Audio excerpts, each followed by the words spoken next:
বৃষ্টি যখন আসে প্রথমত আমরা কয়েকটি হাদিস বর্ণিত দোয়া আছে আল্লাহর কাছে, সেগুলো নিবেদন করব। তার দুইটা আমরা অলরেডি করে ফেলেছি। একটা হলো আল্লাহুম্মা সাইয়্যিবান নাফিআ, যার অর্থ হলো হে আল্লাহ উপকারী বৃষ্টি দেন, যে বৃষ্টি আমাদের কাজে আসবে, উপকারে আসবে। আরেকটা হলো আল্লাহুম্মা হাওয়ালাইনা ওয়ালা, আল্লাহ আপনি আমাদেরকে বৃষ্টি এমন জায়গায় দিন যেখানে দরকার, খেতে খামারে পাহাড়ে পর্বতে ফসল যেখানে দরকার বৃষ্টি সেখানে, ওয়ালা আলাইনা যেখানে বৃষ্টি হলে আমাদের কষ্ট হবে, ক্ষতি হবে, আমাদের বিপদের কারণ হবে, সেখানে বৃষ্টি দিবেন না। এজন্য আমরা আল্লাহর প্রতি ইয়াকিন রেখে শতভাগ বিশ্বাস রেখে আমরা সবাই আমাদের রব এবং পালনকর্তা হিসেবে আল্লাহকে বিশ্বাস করি কি করি না?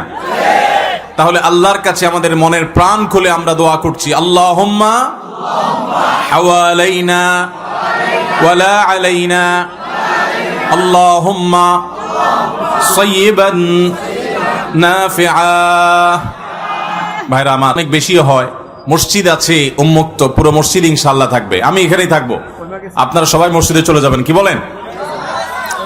বৃষ্টি কমে গেছে না? তাহলে আল্লাহ তাআলা দোয়া কবুল করছেন নাকি? বলেন আলহামদুলিল্লাহ, আলহামদুলিল্লাহ। এটা আমাদের কারোর কারামতি না, এটা হলো কারামতি নবীজির শেখানো দোয়ার।